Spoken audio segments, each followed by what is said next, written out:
So this one's from the Factory of Sadness. Top 3 priorities after minicamp. Number 1, they say strategizing the target share at wide receiver.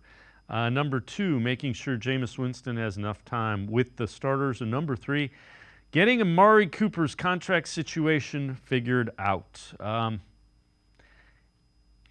Casey, when I look at that, they got to figure out Cooper's contract situation. A lot of question marks behind that. I would also say, I don't think you sit down and strategize target shares.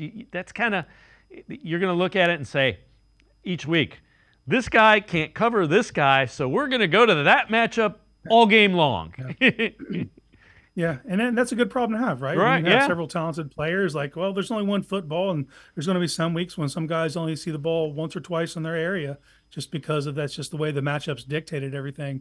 And I would expand to what they said. They said wide receiver. Well, you better include David Njoku in that. Yep. He saw 122 targets last year and caught 81 of them.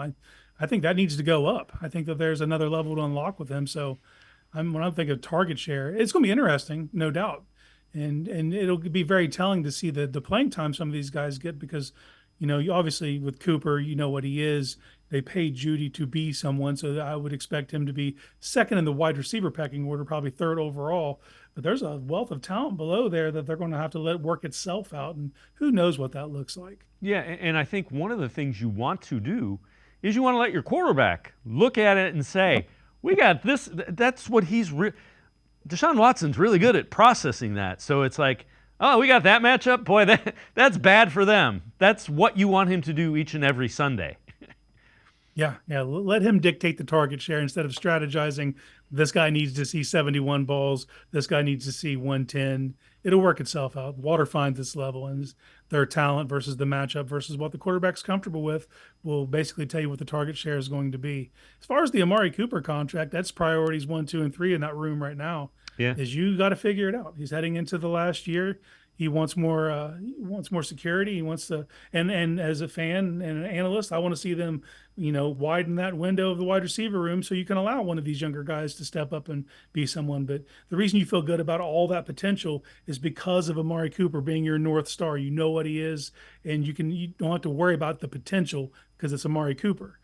So figure that out for better or for worse. If it's an impasse you can't get beyond, then you need to come up with a plan B really quick because you can't be going into next year not knowing who your number one wide receiver is. Yeah, and it sounds like the Browns want to find a way to make that work. Mm-hmm. This front office has been pretty good about finding a way to make things work out. So I'm with you though. There's a lot of talent, but a lot of question marks after Amari Cooper. So I'm with you. They need to figure that one out.